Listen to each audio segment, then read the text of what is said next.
11 dicas de oratória. Torne sua comunicação ainda mais impactante. Prefácio. Pode parecer extremamente pretensioso mencionar dicas sobre um assunto tão vasto como esse. Porém, prefiro dizer que foi desafiador. Mesmo porque, essas dicas, obviamente, não têm o objetivo de se tornar um compêndio sobre o tema e menos ainda de esgotar o assunto. Pelo contrário, a ideia é ser um conteúdo prático, simples e, acima de tudo, útil para que você tenha a oportunidade de desenvolver ou consolidar uma das tarefas mais simples e ao mesmo tempo mais complexas a que a humanidade está exposta: comunicar-se. E mais complexo ainda, comunicar-se em público. Se ao final deste audiobook você tiver absorvido algumas dicas preciosas sobre o que fazer e sobre o que não fazer no âmbito da comunicação, nosso intento terá sido alcançado. Se, além disso, houver em você um despertar de uma vontade interior em falar em público, desenvolver essa atividade com excelência e, de alguma forma, propagar as maravilhas que a comunicação pode trazer, então teremos, talvez, excedido nossas expectativas. Mas se este conteúdo fizer com que você obtenha recursos e informações pertinentes para que você seja um ponto fora da curva no quesito comunicação, neste mundo onde muitos falam, poucos ouvem e quase ninguém consegue realmente se fazer entender, aí sim, teremos colaborado para que algo muito precioso tenha sido alcançado: a capacidade de compreender e ser compreendido. Há alguns anos, quando se falava em comunicação e mais especificamente sobre oratória, era comum acreditar que tal aptidão era um dom reservado a alguns poucos escolhidos. Talvez, inclusive, esse seja um dos tantos fatores que colaboraram para que esse mito em torno do assunto fosse sendo cada vez mais fortalecido.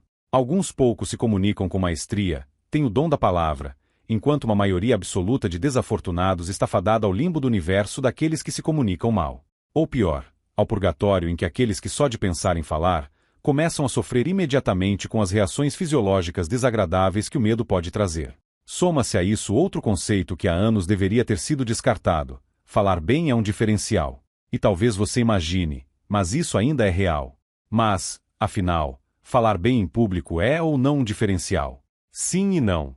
Não, porque comunicar-se de maneira eficaz hoje não pode ser considerado um diferencial. É questão de sobrevivência.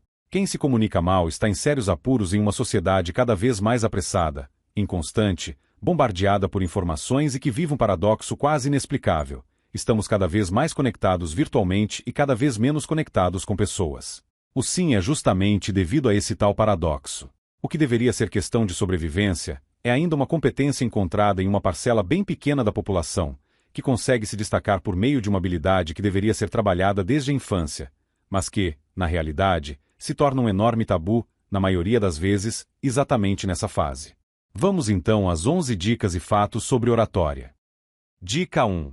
Você sabia que comunicar-se em público é um dos maiores medos da humanidade? Em algumas nações, chega a ser maior do que o medo da morte. E você, faz parte desta estatística? Tem medo de falar em público? Se sua resposta a esta pergunta for afirmativa, fique tranquilo. Uma pesquisa realizada pelo jornal inglês Sunday Times em novembro de 2013 entrevistou 3.000 pessoas. Cada uma delas deveria hierarquizar os seus maiores medos. A pesquisa revelou que nada menos que assustadores 41% delas tinham medo de falar em público, seguido por problemas financeiros, com 22%, e 19% desses entrevistados apontaram ter medo de doenças e também morte. Pesquisa similar realizada anteriormente pelo site Globo.com apontou que para os brasileiros, o medo de falar em público também é o campeão com 15,3% dos votos, seguido por medo de doenças com 13,27% e o medo da morte com 12,17%.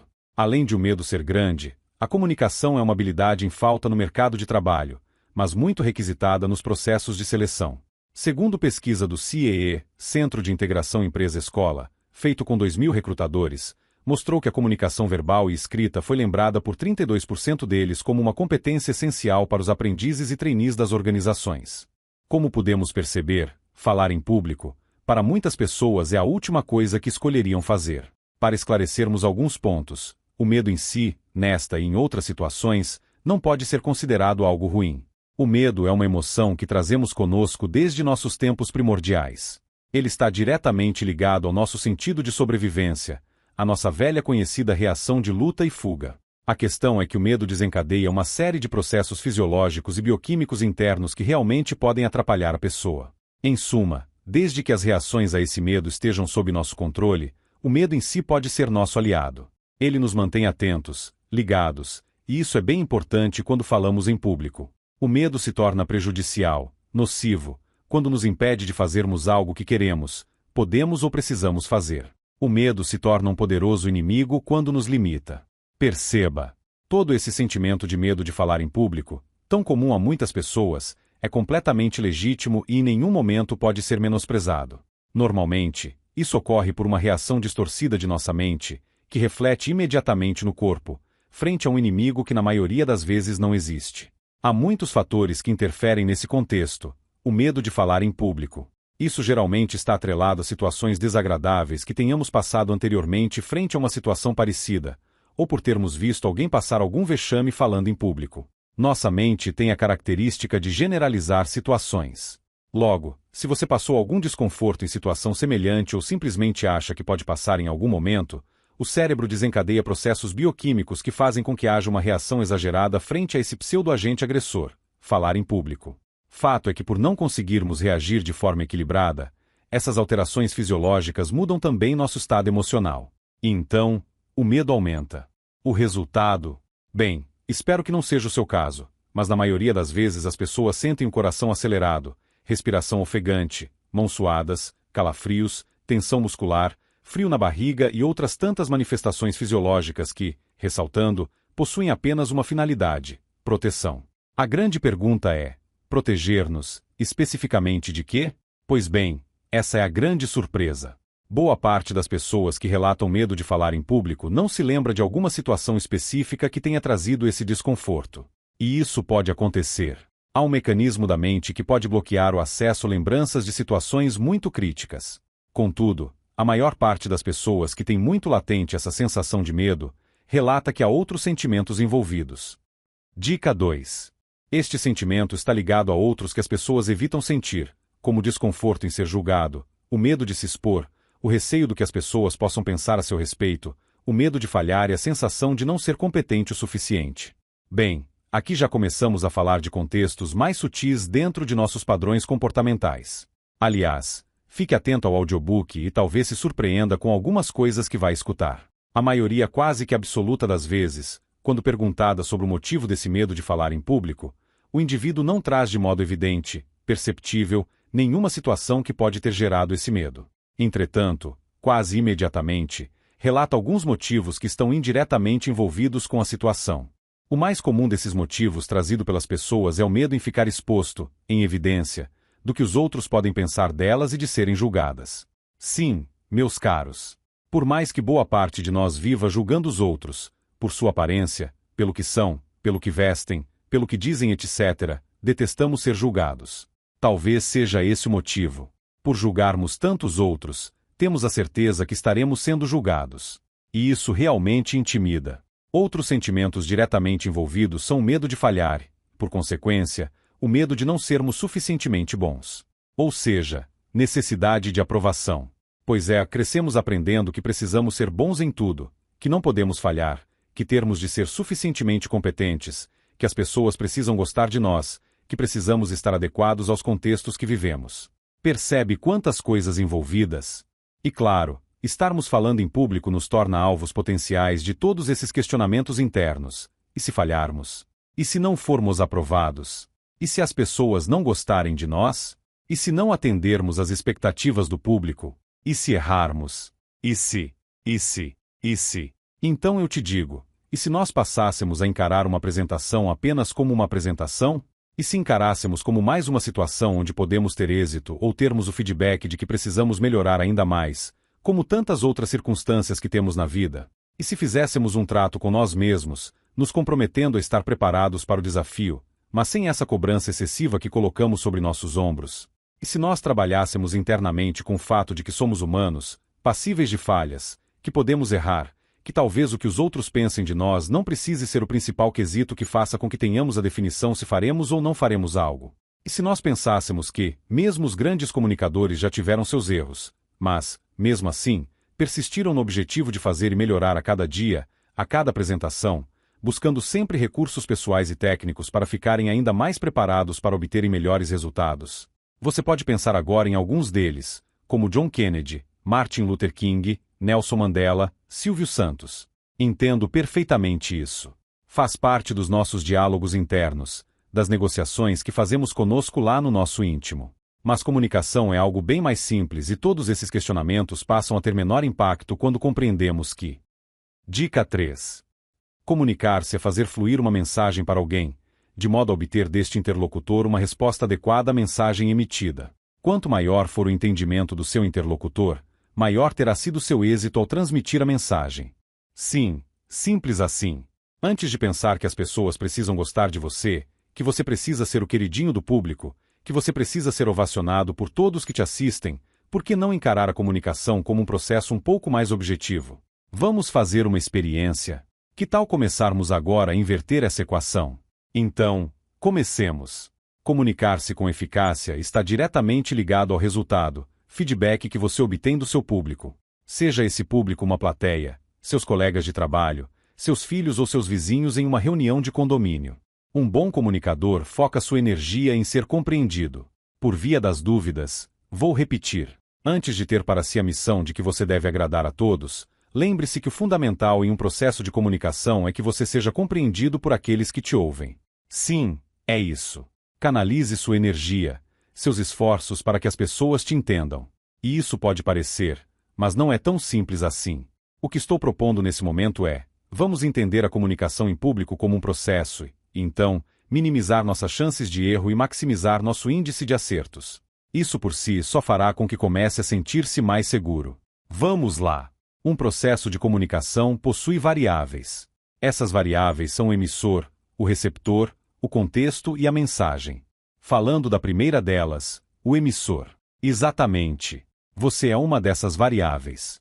Dependendo do seu estado de humor, de como está controlando seu medo, de como estão seus hormônios, principalmente as mulheres, a mensagem pode sair de um jeito ou de outro. Quanto mais você estiver preparado, seguro sobre o que vai falar, dominar o assunto e conhecer o seu público, mais há possibilidades de sua mensagem ser bem entregue ao seu público. Segunda variável, o receptor. Para isso, devemos nos atentar em responder à pergunta: para quem vamos falar? Isso mesmo. Quem é seu público? Para quem você vai falar? São exatamente quantas pessoas? Fazem parte de um grupo que domina o assunto sobre o qual você fará sua exposição? São leigos no assunto? Qual faixa etária aproximada? São de um público heterogêneo, público formal ou informal? Estudantes? São seus colegas de trabalho? Superiores? Pares ou subordinados? Com base na resposta a essas perguntas, ou seja, conhecendo seu público é que você buscará adequar a ele a mensagem. Mesmo porque, a mesma mensagem pode e deve ser passada de modo diferente a públicos diferentes. Ainda mais quando levamos em conta a terceira variável, o contexto. Então, qual o contexto? Uma apresentação pública, uma apresentação de projetos, uma venda de ideias ou de serviços, uma aula, um treinamento, uma palestra, um workshop, ambiente profissional, reunião de condomínio. O contexto precisa ser observado com muito critério, pois será nosso balizador na hora de organizarmos a apresentação mentalmente e em planejamento. Quando respondemos a essas questões anteriores e conseguimos adequar ao contexto, fica mais fácil para decidirmos como vamos passar nosso conteúdo. E, por consequência, atendemos à quarta variável, a mensagem. E essa é mais simples. O que vamos dizer? Qual a mensagem que deve ser passada e compreendida? Ao final da apresentação, seja de 11 minutos ou de 11 dias, qual deve ser o entendimento do público? O que eles precisam sair de lá sabendo? O que de forma alguma pode passar despercebido pelo público? Talvez tenha ficado mais claro ao final dessas explicações. Quando estamos devidamente preparados emocional e tecnicamente, emissor, quando temos uma ideia do público para o qual vamos falar, receptor, ao sabermos qual será o estilo, o tipo de apresentação, contexto, e ao termos a noção exata do que precisa ser dito e compreendido, mensagem, fica bem mais simples de elaborarmos nossa apresentação. Por consequência, a tendência é que comecemos a nos sentir mais seguros no momento da apresentação. Então, naturalmente estamos invertendo a equação. Se essas variáveis forem atendidas, suas chances de êxito na apresentação aumentam consideravelmente. Todas são importantíssimas. Uma delas, no entanto, talvez a mais simples, não pode nunca ser negligenciada ou esquecida. Portanto, dica 4. Pode parecer óbvio, mas é fundamental que você tenha conhecimento sobre o assunto que vai falar. A falta deste conhecimento pode comprometer tecnicamente sua apresentação ou deixá-lo nervoso pelo medo de ser questionado e não saber responder. Embora muitas pessoas não assumam isso, esse é um grande motivo pelo qual algumas pessoas sentem-se temerosas ao apresentarem-se em público. E isso acontece inclusive com algumas pessoas que falam em público habitualmente. O fato de possuírem conhecimento raso sobre o assunto que se propõem a falar, faz com que não assumam desafios maiores e fiquem o tempo todo receosos de que algo pode ser perguntado e que não possa ser respondido. Quando digo no início que pode parecer óbvio, partimos do pressuposto que se vamos falar sobre algo, precisamos de conhecimento sobre tal assunto. Essa é uma das grandes armadilhas que podem surpreender alguém que se apresenta em público, principalmente aqueles que já se sentem mais seguros diante do público. A falsa impressão de que as técnicas de oratória e comunicação podem suprir falta de conhecimento. Novamente, há pessoas que inclusive trabalham com isso, e que por dominarem as técnicas de apresentação, acham que não precisam se aprimorar em relação ao assunto abordado. Normalmente, as técnicas ajudam um bocado a se safar de questionamentos e deixar ao público a ideia de que sabem bastante sobre o que falam. Contudo, já vi situações bem chatas onde, perante um público mais técnico e criterioso, essas pessoas que dominavam a técnica acabaram passando aperto por não dominarem totalmente o assunto sobre o qual falavam. Um ponto importante: você não é obrigado a saber tudo a respeito de todos os assuntos. Mesmo porque, isso, nos dias de hoje, onde o conhecimento se multiplica vertiginosamente e as informações chegam a todos em um clique no computador, seria desumano. Por isso, evite passar a imagem de sabichão, de dono da verdade. Isso ajuda no sentido de deixá-lo mais à vontade em relação à probabilidade de erro e faz com que a plateia não o veja como alguém arrogante. Acredite, o público tende a ser menos tolerante com apresentadores com essa característica.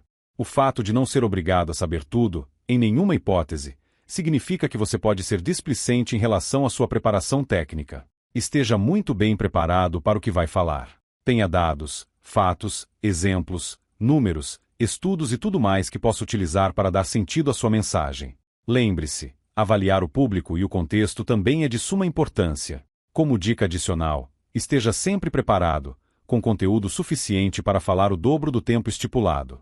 Se sua apresentação for durar 15 minutos, tenha conteúdo para meia hora.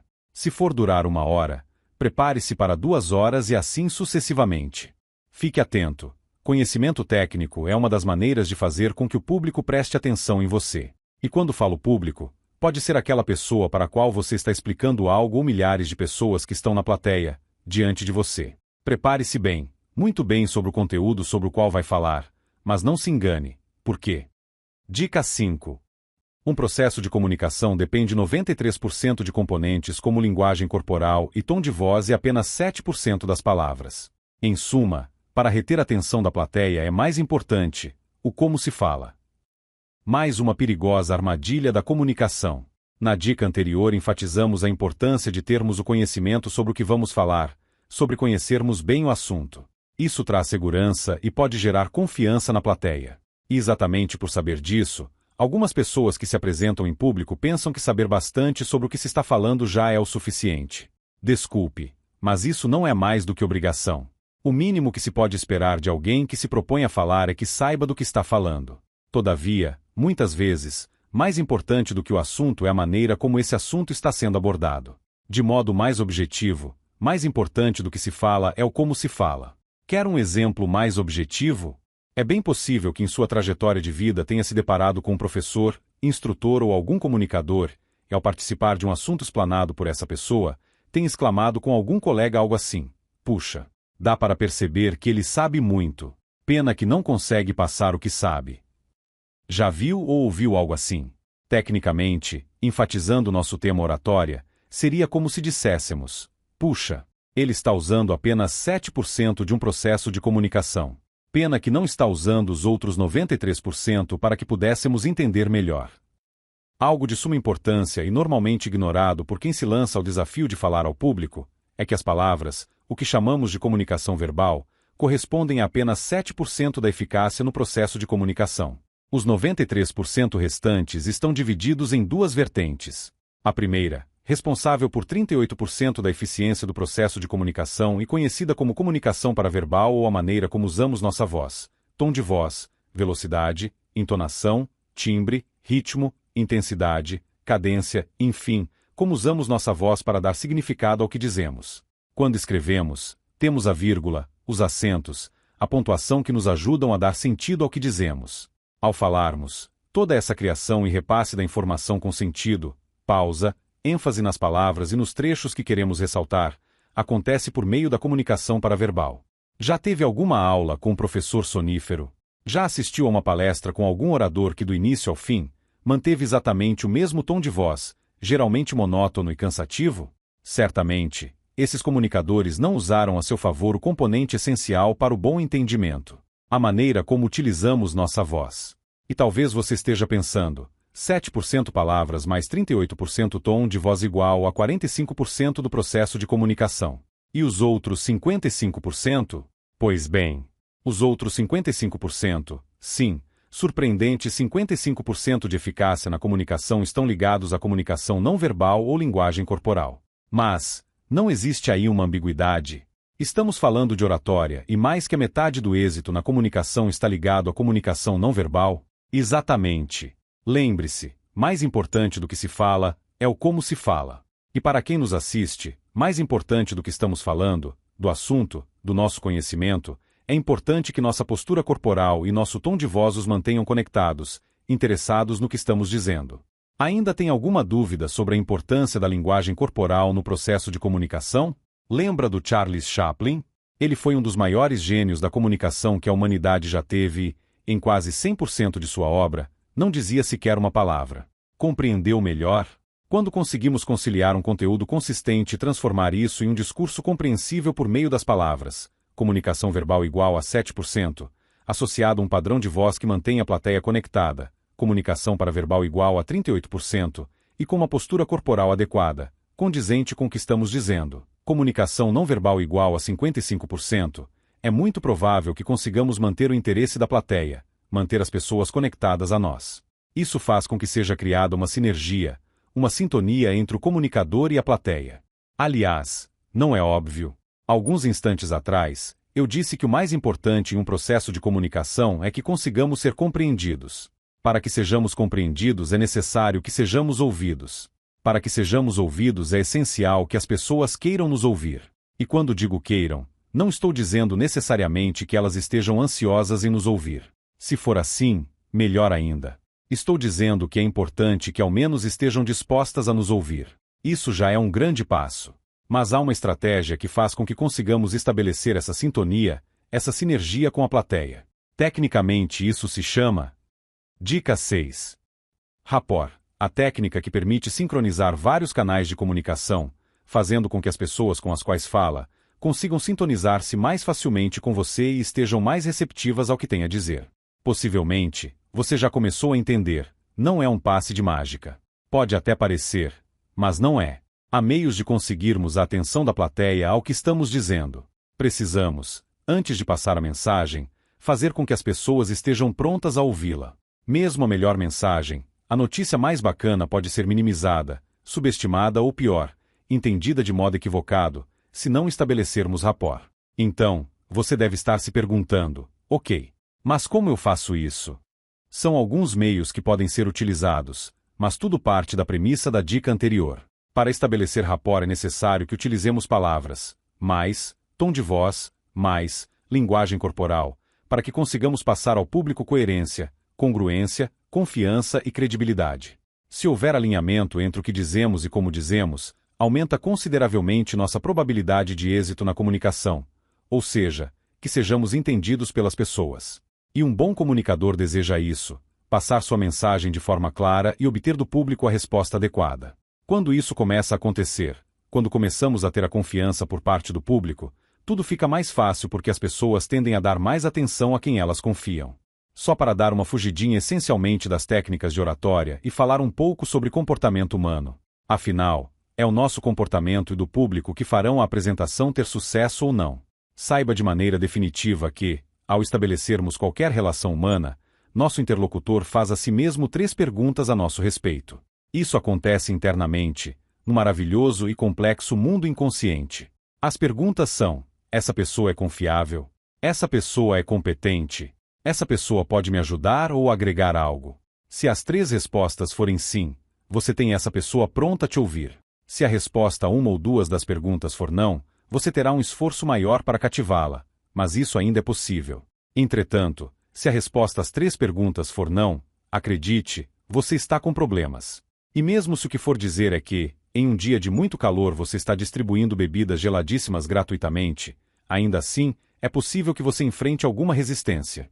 O bom nisso tudo é que o contrário também é verdadeiro. Se você conseguir estabelecer rapport e gerar na plateia confiança e credibilidade, mesmo uma mensagem não tão favorável pode ser recebida de maneira mais suave. Neste caso, da mensagem não tão agradável, não estou dizendo que as pessoas vão gostar do que estão ouvindo, mas sim que, ao menos, elas estarão prontas a te ouvir, com respeito e entendendo o que foi dito. Ponto para nós. Afinal, a primeira premissa de um bom comunicador é ser compreendido e não ser querido. Se formos queridos, melhor ainda. Para que tenha uma ideia mais exata sobre o que estamos conversando, estudos recentes de neurociência mostram que são necessários no máximo 90 segundos para que tenhamos uma impressão completa sobre a pessoa com a qual estamos nos relacionando e que os primeiros preconceitos sobre nosso interlocutor são quase que conclusivamente nos primeiros 30 segundos. Surpreendente, não é? Concordo. E é exatamente por esse motivo que precisamos usar tudo o que estiver ao nosso alcance para estabelecer rapport e gerar confiança no nosso público. Algumas coisas sutis podem fazer a diferença nesse processo. Por isso, fique atento. Dica 7. Vestimenta adequada, higiene pessoal, postura correta no palco, saber cativar a plateia e principalmente um português correto e objetivo são imprescindíveis para uma apresentação de qualidade. Estes são apenas alguns dos requisitos. Sua vestimenta deve estar adequada ao público que vai se comunicar. Lembra-se do contexto. Portanto, é prematuro dizer que sempre terno e gravata para homens e roupas e vestidos sociais para mulheres é a melhor pedida. Para falar a verdade, há algumas controvérsias sobre esse ponto. Por experiência própria, posso dizer uma coisa: depende.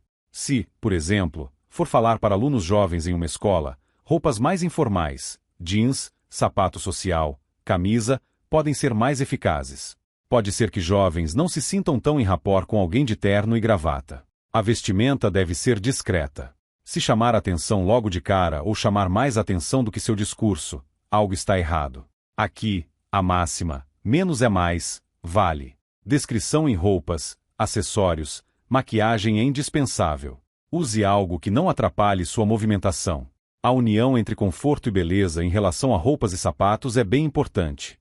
Cuide de sua aparência também. Cabelos, barba, unhas, dentes. Preste atenção a esses pontos. Podem ser favoráveis a você ou atrapalhar sua imagem. Sim, infelizmente ou não, as pessoas fazem um link direto entre sua aparência e sua competência. Como anteriormente dissemos, as pessoas querem alguém em quem possam confiar, que seja competente no que faz e que possa agregar algo a elas. E inconscientemente, acreditam que quem está com aparência agradável pode lhe oferecer isto. O mesmo vale para seu vocabulário. As pessoas normalmente fazem um link direto entre a qualidade do seu português e seu nível de conhecimento. Resumidamente, isso quer dizer que elas acham que quem fala melhor está melhor preparado, sabe o que está falando. Lembra-se do quesito credibilidade? Pois bem, falhas frequentes ou muito grosseiras na língua portuguesa durante sua apresentação farão com que sua credibilidade seja jogada pelo ralo. Seja objetivo e passe a mensagem. Jamais corra o risco das pessoas saírem de algum lugar em que ouviram você, com a impressão de que a mensagem principal não foi passada. A propósito, voltando à língua portuguesa, como imagino que talvez tenha pensado sobre como poderia melhorar o português, conheço uma que é tiro e queda: leitura. Leia, leia, leia mais um pouco. Preferencialmente, conteúdos de qualidade.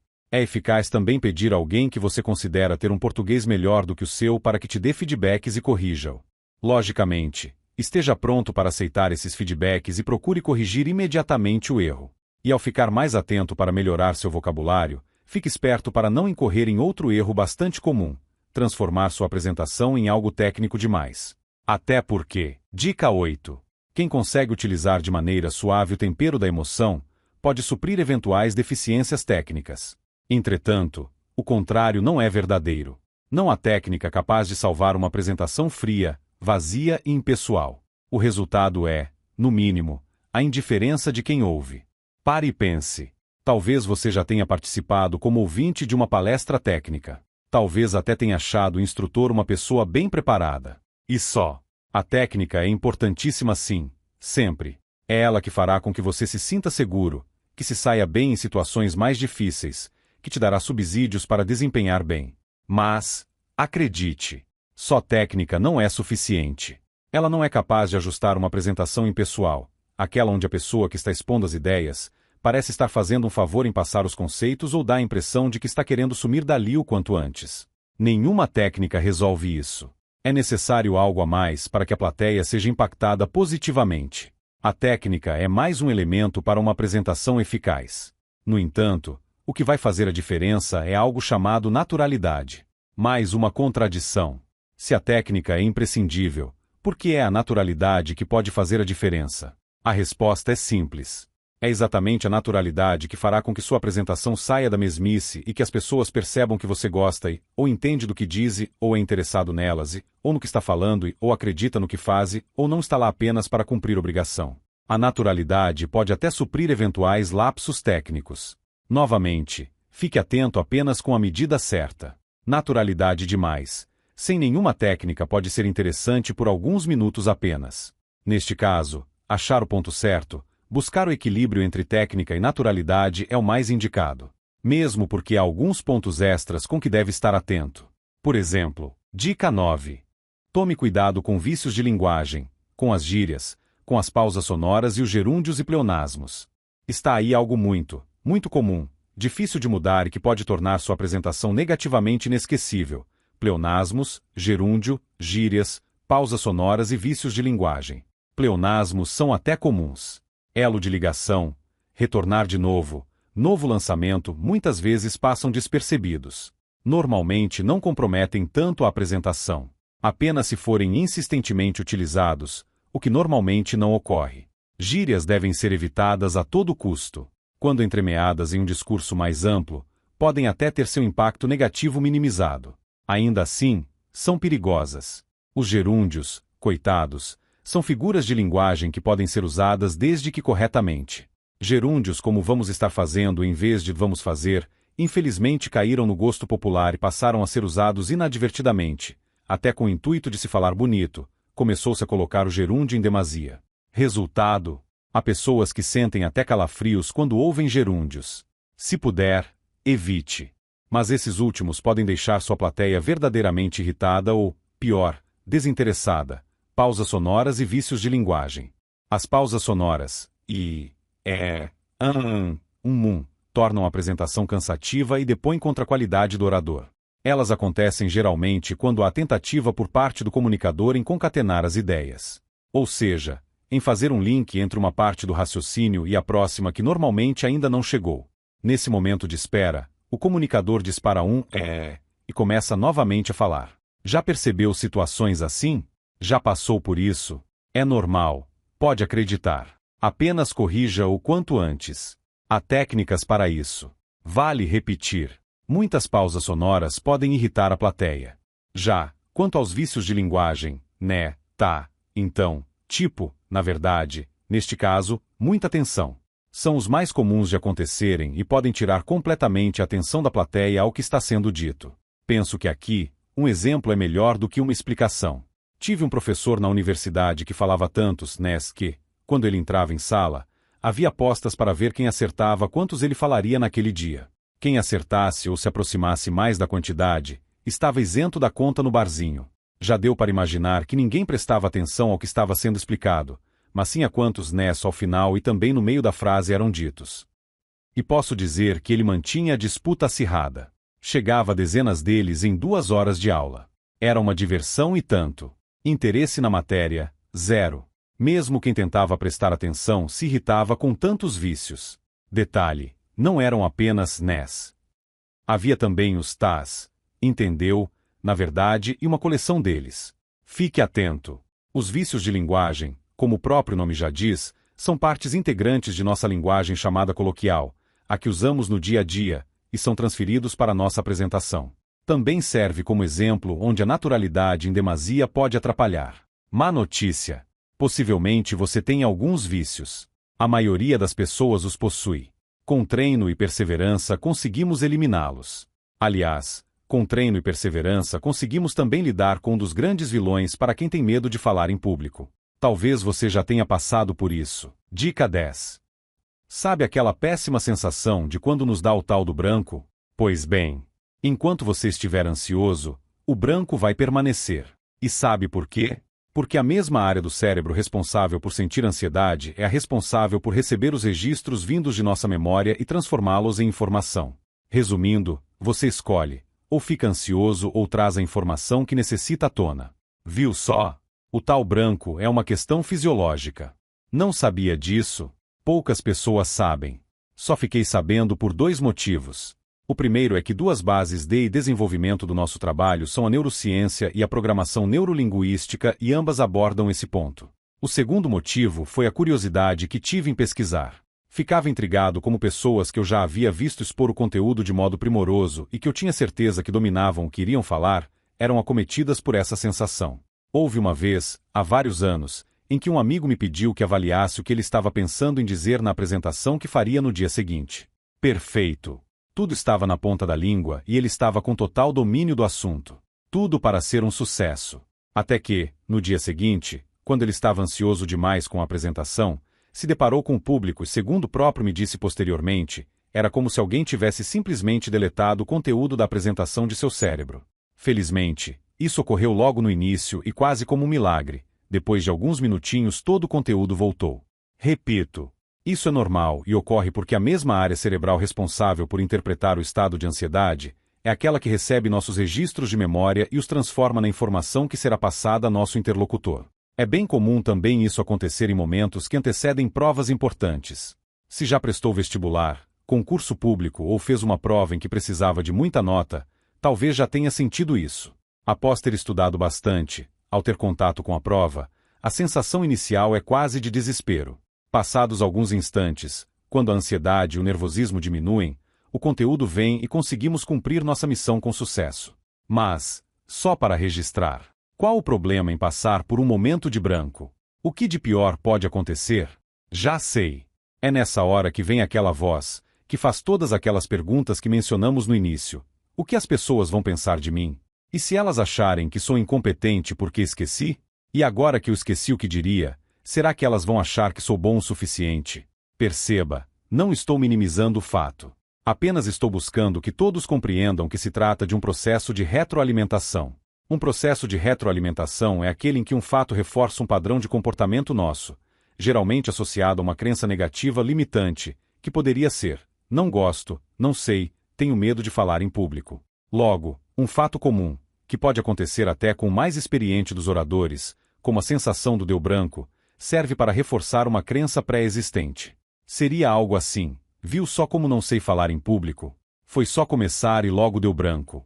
Isso faz com que a pessoa fique ainda mais ansiosa ou temerosa da próxima vez que for falar, o que aumenta a possibilidade de dar branco, que vai reforçar a crença de que ela é incompetente. Bem, você já entendeu. Mas tem algo que ainda não contei. Esse mecanismo de retroalimentação serve para o oposto também. Ele pode te ajudar. Isso quer dizer que, quando você fala em público, ainda que seja por poucos instantes, poucos minutos, vence seu medo, e se sai bem, sua mente passa a acreditar que, ainda que por alguns instantes, você consegue se expor. Então, para a próxima apresentação, você estará mais seguro, ainda que bem pouquinho. Portanto, suas chances de sucesso aumentam. E quando isso acontece, você se sente bem e mais seguro, o que faz com que esteja mais sereno para a próxima, o que faz com que seu desempenho melhore e assim, sucessivamente. Percebeu? Desta vez o mecanismo de retroalimentação está a seu favor. É exatamente por isso que digo categoricamente a você. Dica 11. Lembre-se, oratória é uma daquelas coisas que não adianta apenas ficar estudando, só enriquecendo a teoria. Quanto mais você tiver experiências práticas, mais conseguirá solidificar suas habilidades. Bons resultados ao falar em público são consequência de treino, muito treino. Resumindo, 1% inspiração e 99% transpiração. Não há outra maneira. Prática, prática e mais prática. Isso fará a diferença. É a prática que fará com que você treine, supere seus medos, detecte em que aspectos precisa melhorar, verifique seus pontos fortes e passe por situações que servirão para enriquecer sua experiência. Quando você fala em público, você pratica e sedimenta em âmbito mental e cerebral, seu conhecimento e suas habilidades. Se você fizer isso com técnicas associadas, seus resultados se multiplicarão exponencialmente. O motivo é simples: A técnica o deixará mais seguro, o que fará com que seu rendimento melhore. Por consequência, você terá mais meios de interagir com o público e fazer com que sua mensagem seja compreendida. Quando você alcança isso, passa a gerar credibilidade naquelas pessoas que te ouvem, o que reforça sua sensação de autoconfiança. Se me permite, para terminarmos essas dicas, gosto de contar um pouco da minha história. Não para servir como exemplo, longe disso. Apenas para ilustrar que se trata de 99% de transpiração e 1% de inspiração. Originalmente sou formado em odontologia. Confesso, no entanto, que nunca tive muita dificuldade em falar em público. Na escola, quando se fazia trabalhos em grupo e as pessoas se dividiam entre as que faço tudo, mas não quero apresentar, eu era um daqueles que dizia, eu não faço nada, mas apresento. Basta me dar o trabalho um dia antes para que eu possa estudá-lo. Ousadia juvenil, talvez. Contudo, em um momento de minha vida, optei por seguir um novo caminho, que me trazia, e ainda traz, muita satisfação. Isso significava deixar para trás o que havia sido construído em quase 10 anos de profissão para recomeçar praticamente do zero. Tive ajuda nisso, bons professores. Alguns bons na técnica e na conduta pessoal e profissional, outros apenas tecnicamente bons. Aprendi bastante. Sou grato a eles. E sem nenhum tom de presunção ou arrogância, reconheço meu esforço.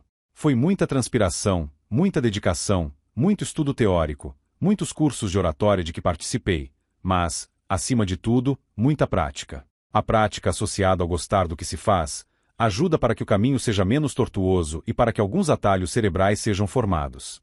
Se este é o seu caso, se gosta disso, vá em frente.